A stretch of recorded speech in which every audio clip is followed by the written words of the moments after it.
तो इस चैप्टर की शुरुआत करते हैं छोटी सी स्टोरी से। स्टोरी क्या है कि देखो, एक अगर किसी के पास कोई मैग्नेट हो, नॉर्थ पोल और साउथ पोल हो, तो ध्यान रखना प्यारे बच्चों, इनके आसपास होता है मैग्नेटिक फील्ड। क्या होता है इनके आसपास? आपने पढ़ा है कि मैग्नेट होगा तो मैग्नेट के आसपास क्या होगा? Magnetic field. मेरी बात समझे? जैसे मैंने कहा यहाँ पर एक कील रखा है, कील, तो ये कील क्या करेगा? ये जो कील है, कील इस मैग्नेट से अट्रैक्ट होगा। अट्रैक्ट क्यों होगा? क्योंकि इसके अंदर से मैग्नेटिक फील्ड निकलेगा। वो मैग्नेटिक फील्ड क्या करेगा? इस कील को पकड़ेगा और अपने पास बुला लेगा। जैसे मैंने कहा मुझे किसी बच्चे को बुलाना है, आ नहीं रहा है, तो रस्सी फेंक के मारा, रस्सी इसके गर्दन में ऐसे ऐसे हुआ जैसे फिल्मों में होता है, और मैंने उसको खींच लिया। वही वाली बात है। तो मैग्नेट के आसपास होता है मैग्नेटिक फील्ड, लाइक रस्सी, लाइक जैसे मकरे का जाल समझते हो? जो मकरा है किसी का शिकार करने के लिए जाल को ऐसे फेंकता है, वो स्पाइडरमैन जानते हो? स्पाइडरमैन वही वाला है, सेम। जैसे स्पाइडरमैन के अंदर से वो निकलता है जाल, वैसे मैग्नेट के अंदर से निकलता है मैग्नेटिक फील्ड, जो चीजों को पकड़ के अट्रैक्ट करवाता है। मेरी बात समझ में आ गया? तो ये अगर सुनो मेरी बात, तो ये मैग्नेटिक फील्ड के बारे में हमने हल्का सा समझा। अब मेरी बात समझो, इस चैप्टर के अंदर हमें क्या पढ़ना है कि हमने क्या देखा कि एक करंट कैरिंग वायर है। एक करंट कैरिंग वायर है, तो हमने क्या देखा? इस करंट कैरिंग वायर के आसपास भी सेम है। अगर कोई कील रखा हुआ है, कील, तो कील अट्रैक्ट होता है। यानी हम ये समझ गए कि करंट कैरिंग वायर भी एक मैग्नेट है। जैसे मैग्नेट के अंदर से मैग्नेटिक फील्ड निकलता है, वो जाके पकड़ता है, खींचता है, वैसे कील के अंदर जो ये था wire, current carrying wire, I for current, इसके अंदर करंट है, तो इसने कील को खींचा, मतलब यहां पर भी क्या है? Magnetic field. क्या है? तो मैग्नेटिक फील्ड क्या है? तो मैग्नेटिक फील्ड एक ऐसी जगह है, ऐसी जगह है जहां पर अट्रैक्शन या रिपल्शन हो, जहां पर अट्रैक्शन या, तो magnetic field is the space around a magnet और space around a current carrying wire. Current carrying wire के आसपास की जगह या मैग्नेट के आसपास की जगह जहां पर अट्रैक्शन या रिपल्शन फील हो, उसको हम मैग्नेटिक फील्ड कहते हैं। कि तुमने भाई बताया कि मैग्नेटिक फील्ड क्या होता है? मैग्नेट के आसपास की ऐसी जगह जहां पर अट्रैक्शन या रिपल्शन हो, उसको मैग्नेटिक फील्ड कहते हैं। वैसे करंट कैरिंग वायर के आसपास की ऐसी जगह जहां पर अट्रैक्शन या रिपल्शन हो, उसको मैग्नेटिक फील्ड कहते हैं। पर अगर मैग्नेटिक फील्ड है तो कितना है, इसकी बात करनी। यानी कि अभी हमें क्या बातें करना है? मैं 4x में बोल रहा हूं पर बिल्कुल सही बोल रहा हूं, देखो एक भी बात गलत नहीं हो रही। तो ये है करंट कैरिंग वायर, और करंट कैरिंग वायर जो है उसके आसपास मैग्नेटिक फील्ड होगा। पर हमें बात करना है कि भाई मैग्नेटिक फील्ड कितना होगा। मान लो किसी भी रैंडम पोजीशन पे मैं कहूं किसी r डिस्टेंस पर मैग्नेटिक फील्ड कितना होगा, तो इसके बारे में सबसे पहले किसने बताया? बायोट नाम के साइंटिस्ट ने। तो टॉपिक का नाम है बायोट-सावर्ट लॉ। क्या नाम है? Biot-Savart law. मैं स्पेलिंग गलत लिख सकता हूं, मुझे ये छूट है, ठीक है ना? मुझे इंडियन गवर्नमेंट ने कहा है स्पेलिंग गलत लिखो, कोई दिक्कत नहीं, ठीक है? तो बायोट-सावर्ट लॉ की बातें कर रहे हैं। तो बायोट-सावर्ट लॉ क्या बताने वाला है कि अगर करंट कैरिंग वायर है और वो मैग्नेट, मतलब यहां पर मैग्नेटिक फील्ड है, तो मैग्नेटिक फील्ड की वैल्यू कितनी होगी इस जगह पे, या किसी भी जगह पर मैग्नेटिक फील्ड की वैल्यू कितनी होगी, अमाउंट कितनी होगी। तो इन्होंने बोला देखो भाई, मैं एक छोटा सा करंट एलिमेंट लूंगा, एक छोटा सा एलिमेंट ले रहा है, मतलब कि ये पूरी वायर का लेंथ L होगा, तो छोटा सा वायर का लेंथ होता है DL। क्या होता है? DL। DL का मतलब क्या है? Small element. DL क्या लिया मैंने? Small length element. क्या बोला मैंने? बट दोबारा बोलो, स्मॉल लेंथ एलिमेंट, यानी वायर का छोटा सा लेंथ। यानी आप ऐसा मानोगे ये छोटा सा मैग्नेट की तरह बिहेव करेगा, है ना? क्योंकि इसके अंदर से क्या निकलेगा? Magnetic field. तो छोटा सा मैग्नेट है, इस छोटे से मैग्नेट की वजह से यहां पर किसी भी पॉइंट P पर मान लो हमें मैग्नेटिक फील्ड की वैल्यू चाहिए, तो बायोट-सावर्ट कहते हैं, तो हम लिखेंगे अकॉर्डिंग टू बायोट-सावर्ट लॉ, जो हमारा मैग्नेटिक फील्ड होगा वो भी छोटा होगा, dB होगा, क्योंकि मैग्नेटिक फील्ड का सिंबल क्या था? B। तो छोटे से वायर की वजह से छोटा सा मैग्नेटिक फील्ड होगा, और वो डायरेक्टली डिपेंड करेगा करंट इनटू DL पे, मतलब करंट और DL का मल्टीप्लाई करना उस पर डायरेक्टली डिपेंड करेगा। वैसे जो हमारा मैग्नेटिक फील्ड होगा वो डायरेक्टली डिपेंड करेगा डिस्टेंस के स्क्वायर पे, इनवर्सली। डिस्टेंस जितना दूर होगा मैग्नेटिक फील्ड इतना क्या होगा? कम होगा। फिर उन्होंने कहा कि भैया मैग्नेटिक फील्ड एक और बात पर डिपेंड करता है, जो मैग्नेटिक फील्ड है directly proportional to sine of theta. देखिए ये जो आपका R है, R इस तरफ R है और इस तरफ आपका करंट दिख रहा है आपको, तो इनके बीच में जो एंगल बन रहा है ना, मतलब ये DL के बीच में या करंट मान लो, कोई दिक्कत नहीं है, ये जो एंगल बन रहा है उस पर डायरेक्टली डिपेंड करता है।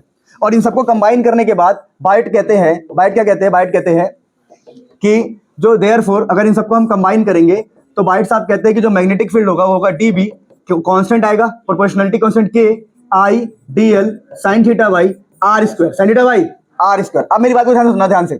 इस कांस्टेंट को इस चैप्टर के अंदर बोला जाता है म्यू नॉट बाई 4 पाई। क्या बोलते हैं? म्यू नॉट बाई 4 पाई।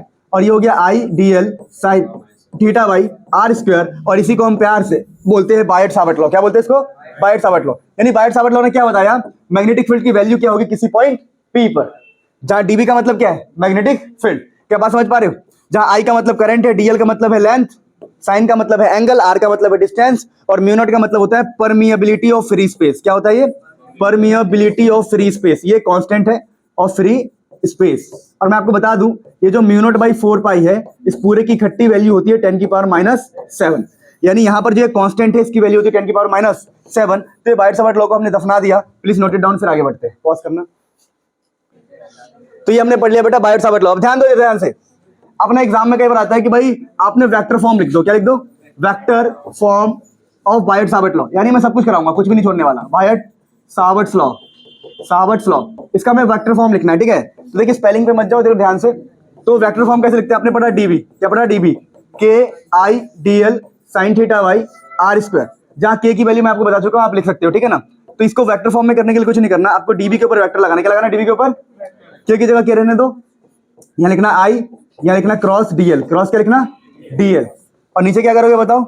नीचे आपको, सुन लो मेरी बात, नीचे आपको बहुत सिंपल सी बात बता रहा हूँ, बहुत सिंपल।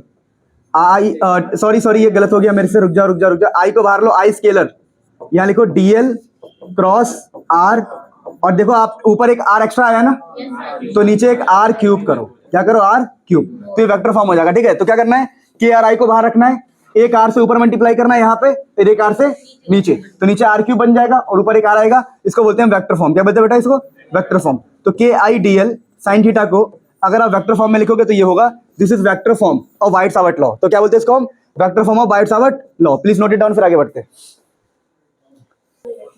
देखो बायट-सावर्ट लॉ पढ़ने के बाद उसकी एप्लीकेशन है, छोटे छोटे दो एप्लीकेशन है, फटाफट बात करते हैं। देखो छोटे छोटे दो एप्लीकेशन है। फर्स्ट क्या होता है? फर्स्ट कि आपको ना एक करंट कैरिंग रिंग है, सर्कल है, सर्कुलर करंट कैरिंग लूप या सर्कुलर करंट कैरिंग रिंग, इसको आप रिंग भी कह सकते हो और इसको हम लूप भी कह सकते हैं। इसके सेंटर पर आपको मैग्नेटिक फील्ड को निकालना है। तो देखो बड़ा आसान तरीका होता है, कुछ भी नहीं करना, आपको मानना है यहाँ पर डीएल, क्योंकि बायट-सावर्ट लॉ में डीएल इस्तेमाल होता है। क्या होता है? डीएल। और करंट यहाँ पर है, और यहाँ से इस पॉइंट पे निकालना है, मतलब यहाँ से ये डिस्टेंस होगा आर। कितना होगा? आर। यहाँ एंगल आपको दिख रहा होगा साफ 90 बनता है। जब भी एक पॉइंट सेंटर से वहां तक जाए तो 90 बनता है, पता होगा आपको। तो मुझे एंगल मिल गया, आर मिल गया, डीएल मिल गया। अब फटाफट मैं मैग्नेटिक फील्ड का फॉर्मुला लिखता हूँ। अब लगाता हूँ मैं बायट-सावर्ट लॉ। तो बायट-सावर्ट लॉ अप्लाई कर रहा हूँ, तो मैं बोलूंगा डीवी का जो फॉर्मुला होता है वो होता है K I D L sine 90 by R square. क्या होगा बेटा? R square. अब हम क्या बोलेंगे कि देखो भैया डीबी जो होगा ना, हो गया K I D L sign 91 होता है बाई आर स्क्वायर। अब दिक्कत ये है ना कि ये जो डीबी का मतलब होता है small magnetic field, small length, पर मुझे पूरा मैग्नेटिक फील्ड चाहिए, पूरे रिंग की वजह से चाहिए। तो मैं यहाँ पे करूंगा इंटीग्रेशन। क्या करूंगा बेटा? इंटीग्रेशन। तो ये बन जाएगा बी, और यहाँ पर आ जाएगा integration K I D L by R का स्क्वायर। क्या मेरी बात समझ पा रहे हो आप लोग? फिर अगली बार मैं क्या करूंगा, सुनो। अगली बार बी की जगह बी रहेगा, के बाहर है, आई बाहर आ जाएगा, ठीक है, ये आर स्क्वायर भी बाहर हो जाएगा, और इंटीग्रेशन में रहेगा डीएल। क्या रहेगा? डीएल। फिर अगली बार प्यारे बच्चों क्या होगा? ध्यान से, के होगा, आई होगा, ये आर स्क्वायर होगा, और डीएल यानी पूरा लेंथ का लेंथ कितना बन जाता है? 2 पाई आर। 2 pi are. तो यहाँ से एक आर काट दो फटाफट, और ये आपको मैग्नेटिक फील्ड सेंटर में मिल गया, K I into 2 pi by R. क्या हो गया? तो यही मैग्नेटिक फील्ड है, सेंटर ऑफ व्हाट? बताओ, center of what? Current carrying loop. तो ये बी सेंटर का फॉर्मूला आ गया, B center is equal to, K को खोल दो, ये कितना हो जाता है? Mu naught by 4 pi. ये आई हो गया, यहाँ 2 पाई है, और यहाँ नीचे आर है, तो पाई से पाई गया, 2 से 2 गया, तो ये बन गया mu naught I by 2 R. Very important formula, आपको याद रखना है, ठीक है। तो मैग्नेटिक फील्ड एट सेंटर हमने ड्राइव कर लिया, फटाफट नोट कर लो, फिर आगे बढ़ेंगे,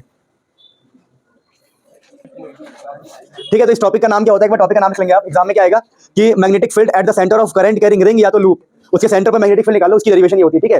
अब आगे हमें डेरिवेशन इस वाले करना है, magnetic field at axial line या axial point of a current carrying ring. देखो ये करंट कैरिंग रिंग है, इस रिंग के ना, रिंग के सेंटर से इस पॉइंट पे, इसको एक्सियल पॉइंट कहते हैं या एक्सियल लाइन कहते हैं। मान लो ये पॉइंट है पी, इस पॉइंट पर आपको मैग्नेटिक फील्ड निकालना है। तरीका क्या होता है? देखो तरीका हम याद करते हैं फटाफट। यहाँ पे ले जाता है डीएल, यहाँ पे क्या ले जाता है? डीएल, ठीक है। फिर ऐसे एक लाइन खींचते हैं और कहते हैं ये वाला डिस्टेंस हमारा एक्स होगा, सेंटर से हम एक्स डिस्टेंस पर निकाल रहे हैं मैग्नेटिक फील्ड। जो रिंग की रेडियस है उसको कैपिटल आर लेना है, रिंग की रेडियस क्या है? Capital R. तो पाइथागोरस ये डिस्टेंस कितना आएगा बताओ? R square plus X square. तो ये डायग्राम कंस्ट्रक्शन ऐसे करोगे आप कि सेंटर से एक्स दूरी पर पॉइंट पी है जहां मैग्नेटिक फील्ड निकालना है। फिर कुछ भी नहीं करना है, बड़े दिमाग से इधर लिखना आपको डीबी, थोड़ा टेढ़ा करके टेढ़ा, इसको भी लिखना आपको डीबी। यहाँ से आपको एक लाइन खींचनी है ऐसे, यहाँ से भी एक लाइन खींचनी है ऐसे। फिर आपको फटाफट इजीली देखो, आपको बताना है कि ये वाला एंगल होगा थीटा, सुनते रहना बस। अब ये लाइन यहाँ से कनेक्ट करना है, देखो जैसे बता रहा हूँ वैसे करना है एग्जाम में, ठीक है। यहाँ से कनेक्ट करेंगे, सब कुछ सेम चल रहा है, बहुत बढ़िया। ये डीबी है, ये एंगल थीटा, इस एंगल को भी आपको थीटा बनाना है। वैसे ही यहाँ से जो एंगल बनेगा ये भी थीटा बनेगा, ये भी थीटा, ये भी थीटा। अब मेरी बात सुनो, कंपोनेंट में इस तरफ आएगा डीबी का कॉस थीटा, आपको याद करना, रट्टा मारना, कुल मिला के बात खत्म। इधर भी आएगा डीबी का कॉस थीटा, मेरी बात समझ पा रहे हो? वैसे ही इधर आएगा आपका डीबी का साइन थीटा, 2 बार डीबी साइन थीटा, और एक बार आएगा इधर डीबी साइन थीटा। कुल मिला के काम कितना करना है? आपको एक रिंग बनाना है, रिंग की रेडियस आर होगी, यहाँ डीएल मानना है, यहाँ डीएल मानना है, इसमें करंट आई दौड़ रहा होगा, आपको यहाँ से डिस्टेंस एक्स मानना है, आपको इधर एक डीबी लिखना है, डीबी इस तरफ डीबी दिख रहा है आप लोगों को, तो इस तरफ डीबी, नीचे भी क्या होगा? डीबी, ये थीटा, ये थीटा, ये भी थीटा, ये भी थीटा, कोई दिक्कत नहीं। इधर कॉस, इधर दोनों साइन। क्या बात समझ पा रहे हो? और आप पाइथागोरस से ये निकाल ही चुके हो। अब कुछ भी नहीं करना है, सिंपल आपको लिखना है कि भैया देखो कॉस और कॉस कैंसिल हो जाएंगे, क्यों? एक नीचे और एक ऊपर, तो कॉस और कॉस कैंसिल हो गया, सो जो बी नेट होगा, जो टोटल मैग्नेटिक फील्ड होगा, नेट मैग्नेटिक फील्ड इस पॉइंट पर, वो किससे आएगा? साइन थीटा वाले कंपोनेंट से। तो आप लिखना भैया डीबी साइन थीटा से आएगा। और हमें यहाँ पर करना पड़ेगा इंटीग्रेशन। क्यों करना पड़ेगा इंटीग्रेशन बताओ? क्योंकि ये सब डीवी है। क्या ये डीवी यानी स्मॉल मैग्नेटिक फील्ड्स। वैसे ही और हमने छोटे से हिस्से के लिए निकाला, इसके लिए हम पूरे के लिए निकालना चाहते तो हमें इंटीग्रेशन करना पड़ेगा, जोड़ना पड़ेगा सभी के लिए। तो कुल मिला के हमें याद करना है, बात करते हैं इतना हम दिमाग लगाएंगे नहीं, हमें याद करना है। तो यहाँ पर देखो हम डीवी का फॉर्मूला लिखते हैं। डीवी का फॉर्मूला हम वाइट-सावर्ट लॉ से जानते हैं। बताओ वाइट-सावर्ट लॉ ने डीवी का फॉर्मूला क्या बताया था? KI/DL/r² इनटू में sin थीटा। अब तुम बोलोगे सर एक और sin थीटा होगा ना, एक तो ये वाला sin थीटा है और एक हुआ KI/DL, ऐसे लिखता हूं देखो KI/DL sin theta by r², ये तो डीवी का फॉर्मूला है। और एक और sin थीटा है। अब मेरी बात सुनो, ये ना हमेशा रिंग के लिए 90 होता है। कितना होता है? तो यहाँ पर 90 लिखना, कंफ्यूज हो जाओगे, 2 sin थीटा आ जाएगा। तो sin 90 कितना हो जाएगा? 1। तो इसको मैं लिख नहीं रहा हूं, आप भी मत लिखो, कोई दिक्कत नहीं। तो कुल मिला के आपको इस फॉर्मूले का इंटीग्रेशन करना है अगर आपको मैग्नेटिक फील्ड चाहिए तो। अब इंटीग्रेशन कैसे करेंगे? ध्यान से समझना, ध्यान से, बड़ा इजी है। अरे कुल मिला के मेरी बात को कॉपी करो, हमें याद करना है, ठीक है? देखो कुल मिला के बात यह है, आप नंबर कैसे लाए, याद करके समझ के, कोई नहीं पूछने वाला नंबर कितना लाए, ये पूछने वाला है। तो अभी लास्ट टाइम, अभी हम जनवरी में काम कर रहे हैं, तो जनवरी में हमें याद करना ही बेहतर होगा। समझ तो रही हम। अब तो मैथमेटिक्स नहीं आती, इंटीग्रेशन नहीं आती, एंगल नहीं पता, बचपन में नहीं पढ़ा आपने कि यहाँ से एंगल 90 बनता है, तो कुछ कर नहीं सकते, याद ही करना पड़ेगा, ठीक है? तो यहाँ पर क्या है, K बाहर आ जाएगा, I बाहर आएगा, r² बाहर आएगा, sin थीटा भी बाहर आएगा, दोबारा इंटीग्रेशन किसका होगा? डीएल का। तो बता दो क्या आंसर? अब ये जो r² है ये क्या होता है सोचो, ये वाला r क्या होता है समझा? ये जो r होता है बेसिकली डीएल से लेके उस पॉइंट तक का डिस्टेंस है ना, ये तो होता है। और यहाँ पर कितना है वो? √r² प्लस x², यानी जो तुम्हारा स्मॉल r होता है ना, स्मॉल r ये वाला है। बोले स्मॉल r ये वाला क्यों है? क्योंकि डी r का मतलब क्या होता है स्मॉल r फॉर्मूले के अंदर? डीएल से लेके उस पॉइंट तक का डिस्टेंस। तो ये ध्यान रखना कि r का मतलब पाइथागोरस से निकला है। तो अभी हमारा फॉर्मूला है, इसको बढ़िया से हम लिखते हुए चलते हैं अच्छे से, है ना? तो फिर हमारा k की जगह k रहने दो, i की जगह i, r की जगह पुट कर देते हैं। r था पाइथागोरस वाला, याद है आपको? √R² प्लस x², और उसका भी स्क्वायर है, r का स्क्वायर। फिर यहाँ पर sin थीटा क्या होता है? Perpendicular by hypotenuse. और डीएल का इंटीग्रेशन क्या हो जाएगा? 2πr। देखिए डीएल मतलब लेंथ, और लेंथ का इंटीग्रेशन कितना होगा रिंग के अंदर? 2πr ना, यहाँ पर कैपिटल R लिख देते हैं, ठीक है? 2π इंटू कैपिटल R, क्यों रेडियस r था ना। अब मेरी बात सुनो ध्यान से, अगर हम ध्यान से यहाँ पर बातें करें, ध्यान दो, अगर हम ध्यान से यहाँ पर बातें करें तो k का मतलब हो गया, k की वैल्यू बाद में पुट करेंगे, k की जगह k, i की जगह i, ये रूट से कट गया तो √R² प्लस x², यहाँ पर है perpendicular by hypotenuse. Perpendicular by, तो अगर आप याद करो तो परपेंडिकुलर पता क्या है? और थीटा है, परपेंडिकुलर है कैपिटल R, और हाइपोटेनियस है √R² प्लस x², और यहाँ पर 2πr चल ही रहा है। अब बोलो परपेंडिकुलर कैसे पता लगा मुझे? देखो अगर ये हमारा थीटा है, ध्यान से, अगर ये मेरा थीटा है तो यही तो परपेंडिकुलर होगा और यही तो हाइपोटेनियस होगा। तो ये तो साइन कॉस खेलने वाला बात है, समझ के भी कर रहे हैं हम लोग बढ़िया से, कोई दिक्कत नहीं है। अब यहाँ से बोल देंगे भैया ये k है, ये i है, यहाँ पर हो गया 2π इंटू r², 2π इंटू में r², और नीचे देखो क्या हो जाएगा? बेस सेम पावर 8, ये रूट है, रूट मतलब 1/2 और इसकी पावर 1 है तो 3/2 हो जाएगा। बेस सेम पावर 8 किया मैंने तो 3/2 हो जाएगा। तो यही मैग्नेटिक फील्ड का फॉर्मूला है जो हमें ड्राइव करके लाना होता है। अगर किसी को k की वैल्यू खोलनी है तो k की वैल्यू भी खोल सकता है ऐसे, μ0/4π। तो क्या होगा? उससे कुछ नहीं होगा, पाई से पाई कट जाएगा, 2 से 2 यहाँ 2 आ जाएगा। तो ये आपकी मर्जी, अगर k को खोलना चाहो तो खोल सकते हो, नहीं तो कोई दिक्कत नहीं है। ये डेरिवेशन आने के चांसेस होते हैं, प्लीज नोट इट डाउन, फिर आगे बढ़ते हैं। इसमें ऐसे लिखना कि लेंथ का ना हम 0 से स्टार्ट करेंगे बिल्कुल छोटे से और पूरा 2πr तक जाएंगे। ये लिमिट लगा देना, 0 से लेके 2πr तक जाते हैं, ठीक है? लिमिट हमेशा यूज कर लेना, ठीक है? Please good. सो बेटा दोनों एप्लीकेशन पढ़ लिया, दोनों डेरिवेशन कर लिया, एग्जाम में आने का चांस होता है, ठीक है ना? तो अच्छे से कर लेना, ध्यान दो। वैसे चांस होता है उस वाले का, सर्कुलर लूप का आने का चांस है, ध्यान दो। मतलब दोनों ही कर लेना, हमें सब पूछ के जाना है। अब मेरी बात सुनो, अगला टॉपिक हमारे पास एम्पियर सर्किट लॉ, सबसे इंपॉर्टेंट, सबसे इजी, सबसे बच्चों वाला लॉ। ये कहते हैं मान लीजिए आपके पास कोई करंट कैरी एलिमेंट है, करंट कैरिंग एलिमेंट है, तो ध्यान दो इधर, और आपको यहाँ पर मैग्नेटिक फील्ड निकालना है, किसी r डिस्टेंस पर मैग्नेटिक फील्ड निकालना है। कुछ मत करो, वहां पर एक लूप बना लो, ऐसे एक सर्कल बनाओ। क्या बनाओ? सर्कल। इसका नाम रहेगा एम्पीरियर लूप। क्या होगा? एम्पीरियर लूप। एम्पीरियर ने बोला भैया आपको, अगर आपको कोई वायर है जिसमें करंट है I और आपको किसी डिस्टेंस पे निकालना है, किसी r डिस्टेंस पे निकालना है मैग्नेटिक फील्ड। अगर आपको मैग्नेटिक फील्ड निकालना है तो कुछ नहीं करना है, जैसे मान लो मैं बोलता हूँ कि मैग्नेटिक फील्ड है यहाँ पर B, क्या मैग्नेटिक फील्ड? तो कुछ मत करो, यहाँ पर ले लो DL। क्या ले लो? देखो एक लूप बन गया, लूप सर्कुलर। तो सर्कल पे जो डिस्टेंस लेंगे कितना लेंगे हम? DL। तो एम्पियर साहब कहते हैं कुछ नहीं करना है आपको, B को DL से मल्टीप्लाई करना है, B.dl बोला, B और DL को मल्टीप्लाई करो, उसका पूरा इंटीग्रेशन करोगे तो आंसर आएगा एक कांस्टेंट इनटू में करंट। जो कांस्टेंट की आपको बता चुका हूं, वैक्यूम की permeability of free space. Free space मतलब वैक्यूम। दोबारा एम्पियर ने क्या बोला? अगर कोई करंट कैरिंग लूप है, सॉरी करंट कैरिंग वायर है या करंट कैरिंग सिस्टम है, अगर आप किसी r डिस्टेंस पे क्या निकाल जाते हो? Magnetic field. तो यहाँ पर मैग्नेटिक फील्ड B है और आप लूप बनाओ और लूप पे डिस्टेंस क्या ले लो? DL। जब B और DL को आपस में इंटीग्रेशन करोगे तो आपको क्या मिलेगा? म्यू नॉट इनटू में करंट, म्यू नॉट इनटू में। तो पढ़ो, the line ampere circuit law कहता है द लाइन इंटीग्रल, यानी कि इंटीग्रेशन करना है ऑफ द मैग्नेटिक फील्ड। ये लाइन DL मतलब लाइन, और ये क्या है? Magnetic field. तो line integration of magnetic field around any closed path, एक क्लोज पाथ जो आपको खुद बनाना है इन वैक्यूम, वैक्यूम मतलब फ्री स्पेस में, equal to mu naught times the total current threading through the closed circular loop. इस लूप में जितना भी करंट, जितना भी लूप है, क्या बात समझ में आ गया? Mu naught times current.